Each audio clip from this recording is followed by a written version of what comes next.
I never imagined I would leave my parents and sister stranded and shivering in the biting 14-degree air of Aspen, Colorado, while I sat sipping Opus One wine by my private fireplace. But that is exactly what happened just 15 minutes after my sister Sadie shoved me right in the lobby of a five-star hotel, causing me to fall and crack the face of the vintage Cartier watch my grandmother left me. Instead of apologizing, she laughed and said I fell on purpose to play the victim. My parents laughed along with her. But their smiles would vanish instantly the moment I whispered to the hotel manager, "Don't refund their rooms, charge me the full amount, but ensure their key cards never work. I want them to look at empty rooms they are forbidden to enter." I would pay the full $39,000 for this entire trip, of which $25,000 was for the hotel rooms without blinking. The total cost for my freedom? A shattered heirloom, and a small fortune. My regrets? Zero.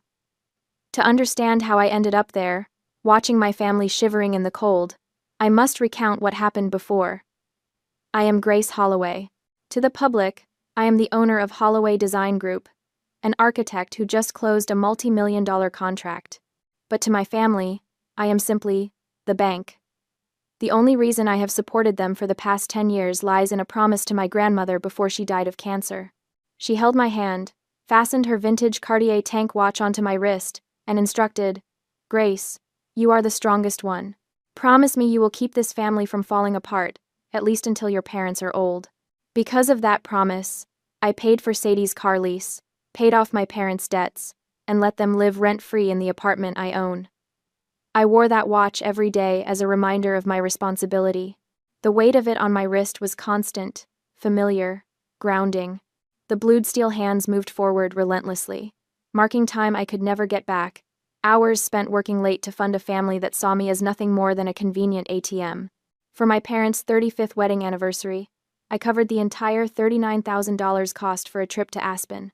I booked everything myself: the flights, the resort, the dinner reservations at Matsuhisa. I wanted to do something nice. I wanted, stupidly, to believe that generosity might finally earn me the same affection they showered on Sadie. On the flight to Colorado, I booked first class for the whole family. The cabin smelled like leather and expensive cologne. I settled into my seat by the window, my laptop bag tucked under the seat in front of me, already mentally reviewing the hotel check-in process. I had color-coded confirmation emails. I had printed backup reservations. I was prepared for everything except what actually happened. When the flight attendant brought a tray of vintage champagne and delicate flutes, Sadie, who was filming a vlog on her phone, reached over from the seat beside me and snatched the glass from my hand before I could even take a sip. "Drink water, Grace. Your face gets red and it looks bad on camera," she said, not even looking at me. She angled the phone to capture the champagne flute, the bubbles catching the overhead light. "Let me hold this glass to check in for the aesthetic." She turned the camera away from me deliberately, framing the shot so I didn't exist. I watched her film herself pretending to sip champagne she wouldn't actually drink. Sadie never consumed calories she couldn't monetize while I sat there with empty hands. In the row ahead, my mother unwrapped a gift Sadie had just given her. A Dior silk scarf, in dove gray, with delicate embroidered edges. Mom held it up to the light, cooing like Sadie had just handed her the Hope Diamond. "Oh, Sadie, you always have the best taste. You are so thoughtful." Mom draped the scarf around her neck, admiring herself in her phone camera. Unlike Grace, she makes so much money but is so dry. She never buys anything for Mom with any heart. The words landed like a slap. Dry. Heartless. I had literally paid for the seats they were sitting in, the trip they were taking, the roof over their heads for the past decade. But sure. I was the heartless one. My phone vibrated in my pocket. I pulled it out. Notification from American Express. Transaction approved. $850 at Dior Boutique. Supplementary card holder. Grace Holloway. I stared at the screen. Then at my mother, stroking the scarf with reverent fingers. Then at Sadie, who was now panning her camera across the first-class cabin, narrating in her fake breathy voice about treating yourself to luxury. She had bought our mother a gift with my credit card, and was now accepting praise for her thoughtfulness while calling me heartless. The flight attendant returned, her expression carefully neutral but her eyes kind. She had witnessed the entire exchange, the champagne theft, my mother's casual cruelty. She leaned down and whispered, "Miss Holloway, would you like me to get you a fresh glass?" I looked up at her. She was young, maybe 25, with her hair pulled back in a tight bun and a name tag that read, Jennifer. She didn't have to be kind to me. It wasn't her job to notice when passengers were being mistreated by their own families. "No, thank you," I said quietly. My voice sounded hollow even to my own ears. I put on my noise-canceling headphones and closed my eyes. Through the window, clouds stretched endlessly white and untouchable. I wasn't angry yet. I was just utterly, devastatingly disappointed. The Cartier watch ticked steadily on my wrist, counting down the seconds until I would finally understand that some promises aren't worth keeping. After landing, the transition from the pressurized warmth of the cabin to the biting reality of the Colorado mountains was instantaneous. The cold didn't just greet us at the Aspen tarmac, it assaulted us, a physical wall of biting 14-degree air that seemed to freeze the breath in my lungs before I even reached the terminal. My family clustered around the baggage claim, Sadie filming herself against the backdrop of ski equipment and fur-trimmed parkas. "Just landed in Aspen," she chirped at her phone. "Winter Wonderland vibes. Can't wait to show you guys the resort." I excused myself to find the restroom, wheeling my carry-on behind me. The airport bathroom was surprisingly elegant, marble sinks, soft lighting, the faint scent of cedar. I set my bag against the wall and turned on the faucet, letting cold water run over my hands. That's when I heard Sadie's voice from inside one of the stalls, sharp and panicked. "Don't worry, I'll get that setting," she hissed into her phone. "The master suite at the Little Nell has a jacuzzi tub overlooking the mountains. I already signed the contract with that lingerie brand. If I don't post the photos by Monday, they'll sue me for breach of contract." I froze, water still running over my hands. She continued, "The lighting is perfect for the shoot. I scouted it online. My agent already sent them mock-ups with that exact bathroom. If I don't deliver, I'm screwed. The contract is for $1,500 and I already spent it." I turned off the faucet slowly. The master suite. She hadn't asked me if she could stay there.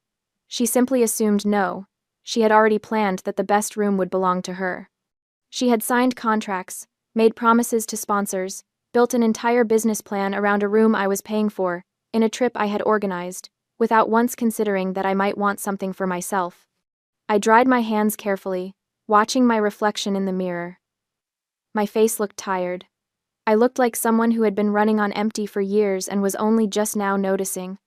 When Sadie emerged from the stall, she startled when she saw me. "Grace, you scared me." She tucked her phone into her purse. "How long have you been standing there?" "Just washing my hands," I said evenly. She studied me for a moment, then shrugged and moved to the mirror, pulling out her lip gloss. "Can you believe how cold it is?" "I'm definitely getting hot stone massages every day. You booked the spa package, right?" "I booked everything," I said. "Perfect." She smacked her lips together. "Okay, let's go. I want to get to the hotel and start shooting before the light changes." We arrived at the Little Nell 30 minutes later in a black SUV I had arranged. The hotel rose against the mountain like something from a dream, all stone and timber and floor-to-ceiling windows that reflected the snow-covered peaks. The lobby was breathtaking. Soaring ceilings, a massive fireplace crackling with real wood, marble columns that gleamed under crystal chandeliers. Mr. Murphy, the general manager, greeted us personally. He was in his 50s, silver-haired, with the kind of calm competence that came from years of managing the ultra-wealthy and their drama. "Miss Holloway," he said, extending his hand to me. Not to my father, not to my mother, to me.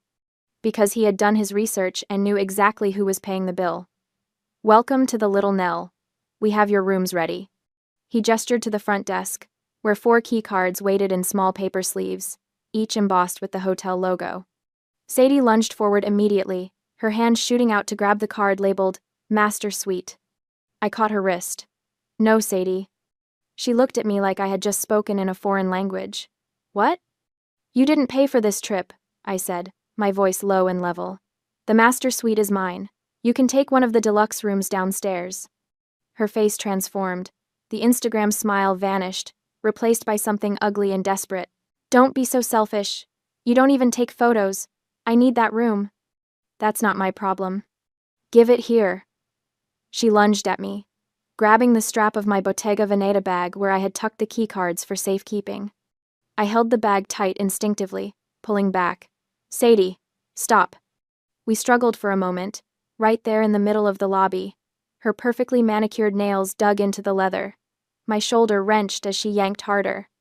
People were staring now, well-dressed guests pausing mid-stride, a couple at the concierge desk turning to watch. Then Sadie did something I will never forget. She smirked. And she released her grip with full force, a deliberate shove that sent me stumbling backward. The sudden loss of resistance threw off my balance. My high heels Louboutin pumps I had bought for client meetings, elegant but impractical, slipped on the polished marble floor. I fell hard, my left wrist smashing violently against the marble column behind me before I hit the ground. The impact rang out dry and harsh, tearing through the quiet space. I looked down at my wrist, at my grandmother's watch. The sapphire crystal, once transparent and proud, had turned into a chaotic spiderweb of white cracks. At the point of impact, the glass had shattered completely, exposing the Roman numeral dial beneath, now scratched by sharp debris. The signature blued steel hands were jammed, bent at unnatural angles, permanently stopped at 4:25 p.m., the exact moment everything broke. Glittering shards of glass dust fell onto the cold marble floor, beautiful but cruel. For a moment, I couldn't breathe. I couldn't hear anything except the ringing in my ears and the thundering of my own heartbeat. The watch face was destroyed. The promise was destroyed. I looked up at Sadie. She wasn't scared. She wasn't apologetic. She rolled her eyes dramatically, already playing to her invisible audience. "Oh my, you are so clumsy." She laughed, loud and performative. "I didn't even touch you. You threw yourself on the floor to play the victim. Stop acting like a martyr and give me the key." My mother's voice cut through the lobby. "Grace, get up. Don't embarrass the family." She glanced around at the watching guests, her face tight with mortification, not at Sadie's behavior, but at mine for making a scene. "It's just an old watch. Buy a new one." Just an old watch. My grandmother's last gift to me, the symbol of a promise I had killed myself to keep. The weight I had carried on my wrist for 10 years. Just an old watch. Something inside me cracked wider than the crystal face. Mr. Murphy moved before I could even process what was happening. He appeared at my side with 2 large security guards, their presence sudden and commanding. They didn't speak to my family. They didn't ask Sadie what happened. They focused entirely on me. "Miss Holloway," Mr. Murphy said quietly, extending his hand to help me up. His grip was steady, professional. "Are you injured?" I let him pull me to my feet. My wrist throbbed where it had hit the column, but nothing felt broken. Just bruised. Just shattered. "I'm fine," I said, automatically. Our high-definition cameras in the lobby recorded the entire altercation. "Mr. Murphy continued, his voice low enough that only I could hear. He gestured subtly to the discreet cameras mounted in the corners of the ceiling. "I have directed security to store the footage in our legal safe. If your lawyer needs it for assault charges, it is ready." The words camera and lawyer hung in the air like a grenade. I watched the blood drain from Sadie's face. Her mouth opened, then closed. For once in her life, she had nothing to say. But she didn't apologize. She just stood there, betting on my passivity. Betting that I would do what I always did, smooth things over, pay for the damage, pretend nothing happened. She was counting on me to be the bank, reliable and stupid, and endlessly forgiving. I looked down at the broken watch. Tiny shards of crystal still clung to the bezel, catching the light from the chandelier above. The hands were frozen at 4:25 p.m., the moment the promise shattered. My grandmother had asked me to keep the family together. But she had never met this version of them, the version that laughed while I bled, that took and took and took until there was nothing left of me but an open wallet and a broken watch. The promise had shattered along with the glass face. "Thank you, Mr. Murphy," I said. My voice sounded different, colder, clearer. "Keep that tape safe. Don't release it just yet. My lawyer will be in touch." Sadie's eyes went wide. "Grace, come on. Don't be dramatic." "Step back, please," one of the security guards said to her, not aggressively but firmly, a wall of professional politeness that still made it clear she needed to stop talking. My father finally spoke up, his voice booming across the lobby. "Grace, this is ridiculous. Your sister didn't mean anything by it. You're blowing this out of proportion." I turned to look at him. Really look at him. Aiden Holloway still had the posture of a man who expected the world to bend to his will. He had declared bankruptcy twice in his life, had failed at 3 different business ventures, and was currently living rent-free in an apartment I owned. But he still spoke with the authority of someone who had never faced real consequences. Blowing it out of proportion. I repeated slowly. She destroyed an irreplaceable family heirloom and laughed about it. But I'm the one being dramatic. "It was an accident," my mother chimed in. Sarah Holloway clutched her new Dior scarf, the one I had unknowingly paid for, like it might protect her from the tension crackling through the lobby. "Sadie would never hurt you on purpose." I almost laughed. Would never hurt me on purpose. As if the past 10 years hadn't been a masterclass in casual cruelty. As if every snide comment, every exploitation of my money, every moment of being treated like an ATM with legs hadn't been a deliberate choice. "Mr. Murphy," I said, turning my back on my family, "I'd like to speak with you privately at the front desk." "Of course, Miss Holloway." I walked away from them, my heels clicking on the marble floor. Each step felt lighter than the last, like I was shedding weight I hadn't realized I was carrying. Behind me, I heard Sadie hiss something to our parents, but I didn't turn around. Mr. Murphy led me to the far end of the front desk, away from the other guests. The young woman working the computer discreetly stepped away to give us privacy. "I apologize for the disturbance," he said quietly. "You have nothing to apologize for." I set my bag on the counter and pulled out my phone. "I need to ask you something, and I need you to be honest with me." "Of course." "If I wanted to ensure that those 3 people never set foot in the rooms they're supposed to be staying in, could you make that happen?" Mr. Murphy didn't even blink. He had probably seen stranger requests from wealthy guests. "The reservation is under your name, Miss Holloway. You have full authority over the rooms. Even though we're past the 24-hour cancellation window? Cancellation policies are designed to protect the hotel's revenue," he said carefully. "If you're willing to pay for the rooms regardless of whether they're occupied, then the rooms are yours to do with as you please." I looked at him. Really looked at him. He understood exactly what I was asking. And he was telling me, in the careful language of high-end hospitality, that he would help me. "How much would it cost?" I asked. "To pay for all 4 rooms but only actually use one of them?" He typed something into the computer, his fingers moving quickly over the keys. "The 2 additional rooms total, approximately $14,000 for the 3-night stay. Combined with your master suite and the incidental charges, the full amount would be approximately $25,000. $14,000 to leave my family in the cold." I thought about my grandmother, holding my hand in her hospital bed. I thought about the promise I had made. I thought about the watch, now broken beyond repair. Then I thought about Sadie laughing as I fell. About my mother calling me heartless while wearing an $850 scarf I had paid for. About my father telling me I was being dramatic while he lived rent-free in my apartment. I pulled out my American Express black card and set it on the counter. "Charge the full amount," I said. "But I only want 1 key card to work. Mine." Mr. Murphy picked up the card, his expression unchanged. "Understood, Miss Holloway. Will there be anything else?" "Yes," I said. "I'd like you to deactivate the other 2 key cards immediately. And if they ask why they're not working, tell them to speak with me directly." The corners of his mouth twitched. Not quite a smile, but close. "It would be my pleasure." I separated from my family completely, staying at the front desk with Mr. Murphy while they hovered near the luggage pile about 20 feet away. They could see me talking, could see me handing over my credit card, but they couldn't hear what I was saying. My mother kept glancing over, her face pinched with curiosity and irritation. Sadie had her arms crossed, tapping her foot impatiently. My father checked his watch every 30 seconds like a man used to other people hurrying for him. "Mr. Murphy swiped my card with practiced efficiency. "Regarding the remaining 2 rooms, Miss Holloway," he said, his voice low and professional, "I must inform you that the 24-hour cancellation policy means no refunds if you choose to cancel at this time." I looked him straight in the eye. This was the moment. The point of no return.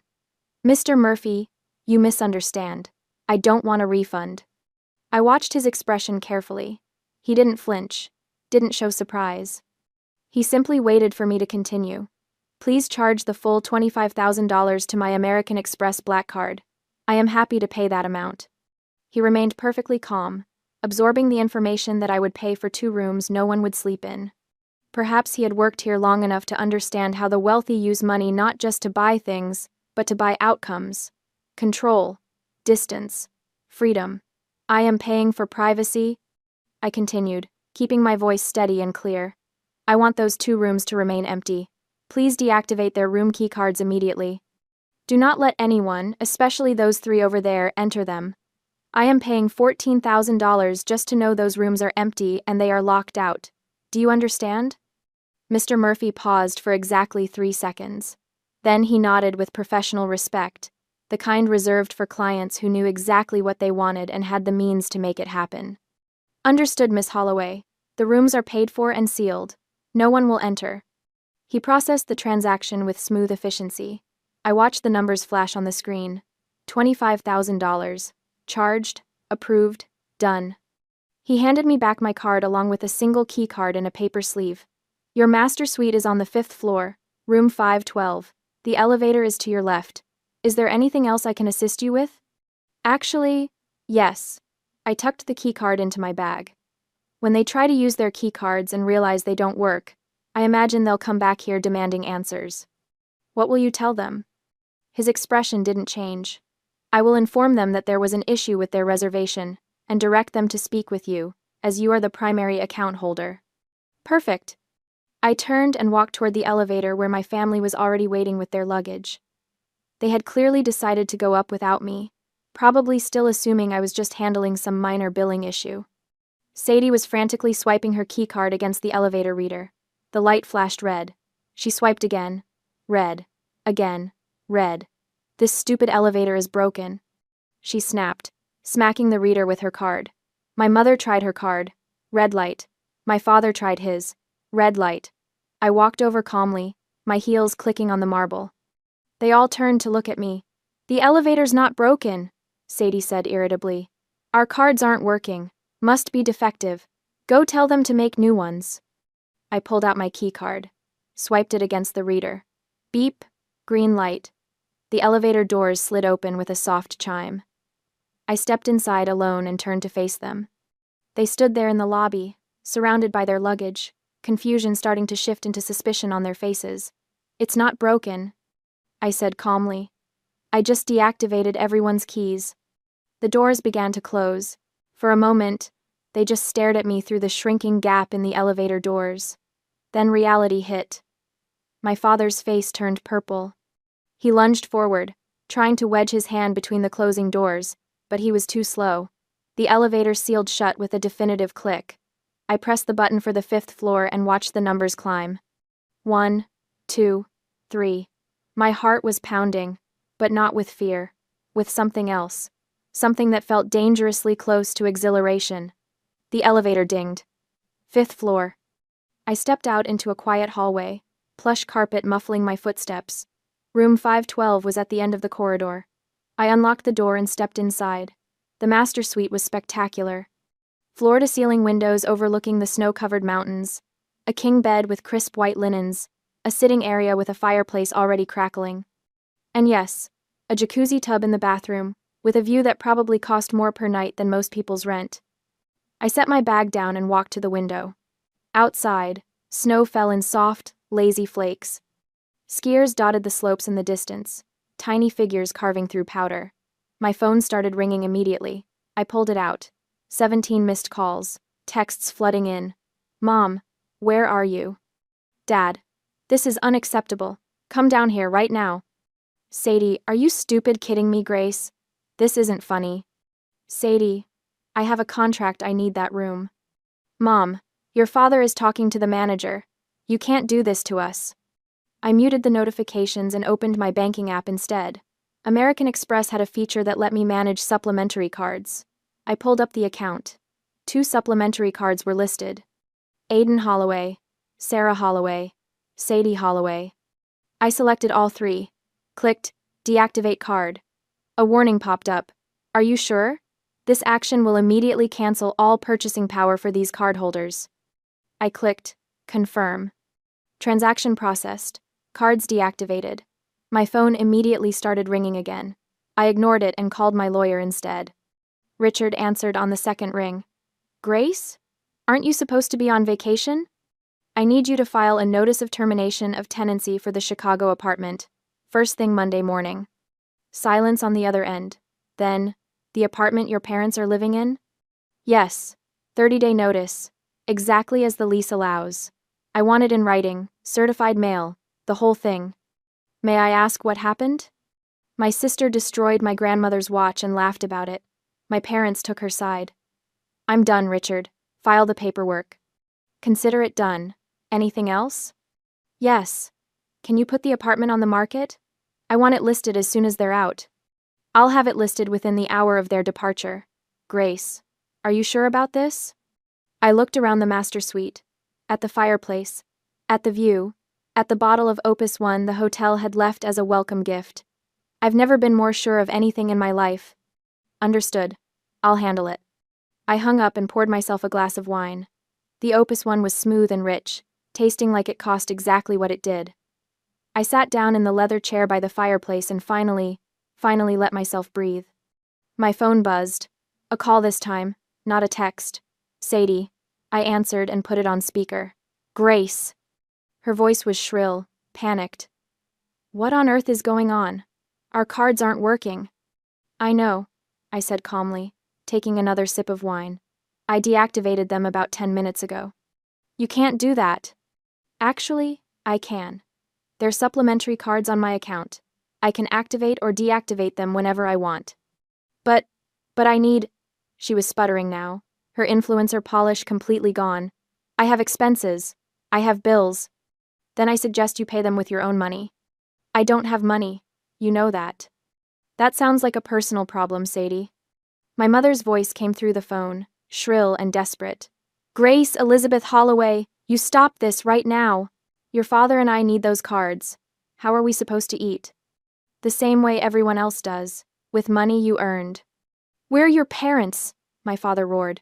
You owe us. I laughed. Actually laughed. I don't owe you anything. I've paid your rent for 10 years. I've cleared your debts twice. I've funded your lifestyle while you criticized me for being dry and heartless. But I'm done now. You can't just kick us out. Sadie screamed. Where are we supposed to go? I don't know, I said pleasantly. And by the way, I just got off the phone with my lawyer. We're filing a notice of termination of tenancy Monday morning. The apartment is being listed for sale. You have exactly 30 days to move out. The silence on the other end was deafening. Then my mother started crying. Grace, please, you can't do this to us. We're family. Family doesn't destroy irreplaceable heirlooms and laugh about it. Family doesn't exploit someone for 10 years and call them selfish when they finally say no. You made your choices. I'm making mine. What about the hotel? My father demanded. We don't have anywhere to sleep. That's not my problem. I paid for the rooms. But I paid to keep them empty, not for you to use them. Mr. Murphy has been very accommodating. This is insane, Sadie shrieked. You're being psychotic. No, I'm being rational for the first time in a decade. Oh, and Sadie? That lingerie sponsorship you were planning to shoot in this suite? You might want to call your agent and explain that you won't be able to deliver on that contract. I hear breach of contract lawsuits can be expensive. I heard her gasp. She'd forgotten I overheard her in the airport bathroom. How did you... I advise you all to start saving money for a moving truck, I continued, my voice ice-cold and perfectly calm, instead of riding the ski lift. Grace. I hung up. For a moment, I just sat there in the silence of the master suite, the fire crackling softly, snow falling outside the windows. Then I stood up, walked to the bathroom, and started running a bath in that ridiculously expensive jacuzzi tub. I caught sight of myself in the mirror. My wrist was already bruising where I'd hit the column. The Cartier watch hung loose on my wrist, the broken crystal catching the light, the frozen hands permanently marking 4:25 p.m. I unclasped it carefully and set it on the marble counter. Without it, my wrist felt lighter, naked, free. The cost of my freedom, one shattered heirloom, $39,000, and a family that never really loved me anyway. My regrets? NW. NW. 0. Time inside the master suite ceased to be measured by hours or schedules, but by the rhythmic accumulation of snow on the balcony and the changing angle of light across the mountains. For 72 hours, the world outside simply ceased to exist. I ordered room service at odd hours, steak frites, champagne and oysters for dinner, and watched the snow accumulate on the mountains through floor-to-ceiling windows. The silence was intoxicating. No manufactured crises. No guilt trips disguised as family dinners. Just me, the crackling fireplace, and the kind of peace I hadn't felt in years. I didn't think much about where my family had gone until checkout, when Mr. Murphy mentioned in passing that they'd caught a Greyhound to a motel 2 towns over. Apparently, none of them had enough cash left for even the cheapest Aspen accommodation after their shopping spree. The image of Sadie, who once spent 20 minutes complaining that her latte foam wasn't Instagram-worthy riding a bus to a roadside motel, made me smile into my coffee. The real chaos started when I landed back in Chicago. My phone exploded with notifications the moment I turned off airplane mode. Texts from former college friends I hadn't spoken to in years. DMs from professional contacts. Even my hairdresser sent a concerned message. All of them had seen Sadie's livestream. I watched it once, my jaw clenching tighter with every word. There she was, tear-stained and trembling in that awful motel room, spinning a tale about her abusive older sister, who had abandoned elderly parents in a blizzard and physically assaulted her in a hotel lobby. She'd even managed to work in some nonsense about me being jealous of her successful influencer career.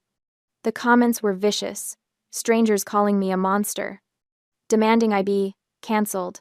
Some particularly creative souls had already found my business Instagram and were leaving 1-star reviews they'd never be able to post. I felt the old instinct rising, the need to defend myself, to explain, to make people understand. That's what the old Grace would have done, written a long post, provided context, begged for understanding. Instead, I opened my laptop and composed exactly one email, to sadie.holloway@gmail.com, cc aiden.holloway@gmail.com, sarah.holloway@gmail.com. Subject: Legal Notice. Attachments: Aspen Incident Report. PDF: Notice to Vacate. PDF. The incident report was beautifully official, Mr. Murphy's signature at the bottom, the hotel's legal letterhead at the top, and one particularly relevant line highlighted. Security footage confirms Miss S. Holloway initiated physical contact by grabbing Miss G, Holloway's personal property, video evidence retained for potential legal proceedings. The eviction notice was even better. 30 days to vacate. Property listed for sale. Residency rights terminated. My message contained one sentence: I don't argue with liars. If that defamatory video is not deleted in 10 minutes, my lawyer will subpoena the security footage from the hotel and file a lawsuit for assault and defamation. The clock is ticking. I pressed send at 6:47 p.m. The video disappeared at 6:55 p.m. I poured myself a very expensive bourbon and toasted the empty apartment. They moved out 3 weeks later. I had the locks changed the same day and put the place on the market within the week. It sold in 48 hours. Turns out luxury apartments in that building don't stay available long. The winter snow of Aspen has long since melted, replaced by the humid, vibrant heat of a Chicago summer. Yet the clarity I found in that cold mountain air hasn't faded. It has been 5 months since the incident, and looking around my life now, it is unrecognizable in the best possible way. Holloway Design Group landed 2 major contracts, a boutique hotel renovation and a private residence that's going to be featured in Architectural Digest. I bought a south-facing house in West Loop, all exposed brick and original hardwood floors, and renovated it exactly to my specifications. No compromises. No, but what about when family visits? Considerations. Just clean lines, flooded with natural light, and a home office with custom built-ins for my drafting table. I haven't given my family the new address. My parents are renting a small apartment somewhere on the north side, I'm not entirely sure where. They've been texting me through various relatives, calling me heartless and ungrateful. Aunt Linda sent a particularly aggressive message about how I'm abandoning my elderly parents and should be ashamed. I blocked her. Number. The thing is, I don't feel ashamed. I feel free. But lately, I've been standing at a crossroads, and I genuinely don't know which path to take. Option A. Maintain absolute no contact, They're adults. They made their choice when Sadie grabbed my bag, when my mother called me an ungrateful monster, when my father stood silent in that lobby. They made their choice every single time they prioritized Sadie's feelings over basic decency toward me. Option B. Buy them a very small, run-down condo in some distant suburb. Make sure they're not homeless, but never speak to them again. Fulfill some final obligation to the people who raised me, then walk away with a clear conscience. I keep thinking about that Cartier watch, still broken in my jewelry box. I'll never repair it, but I can't seem to throw it away either. So I'm asking you, what would you do?